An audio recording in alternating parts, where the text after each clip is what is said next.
ఇప్పుడు కేవలం 7999K up to 10 kgs వరకు బరువు తగ్గి అధిక బరువు నుంచి వచ్చే ప్రధాన సమస్యలను దూరం చేసుకోండి. Mahavatar Narasimha hit cinema industry thought ని మార్చేసిందా?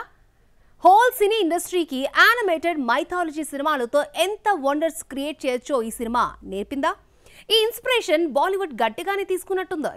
యానిమేటెడ్ మైథాలజీలో వరుస సినిమాలు చేసి టకాటకా దింపేస్తోంది. కన్నడ ఇండస్ట్రీ టోటల్ సినీ ఇండస్ట్రీకి ఒక లెసన్ నేర్పింది. మైథాలజీని ఎంత చక్కగా చెప్పొచ్చో మహావతార నరసింహతో చేసి చూపించింది. అందులోనూ తక్కువ బడ్జెట్తో మెరుగైన VFXతో విజువల్స్ వండర్ క్రియేట్ చేయొచ్చని ప్రూవ్ చేసింది.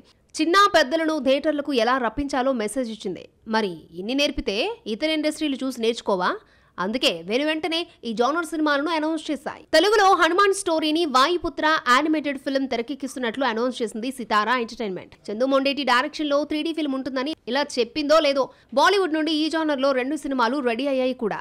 మహాభారతంలోని ముఖ్య ఘట్టం కురుక్షేత్రను సిరీస్ గా తెరకెక్కిస్తోంది బాలీవుడ్. అటు సిక్కా క్రియేటర్ కాగా ఉజ్జాన్ గంగూలీ డైరెక్టర్.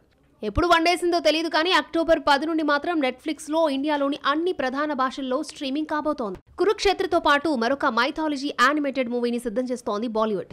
రాముని జీవిత కథ ఆధారంగా మహాయోధ రామ్ అనే 3D ఫిల్మ్ ని తెరకెక్కిస్తోంది.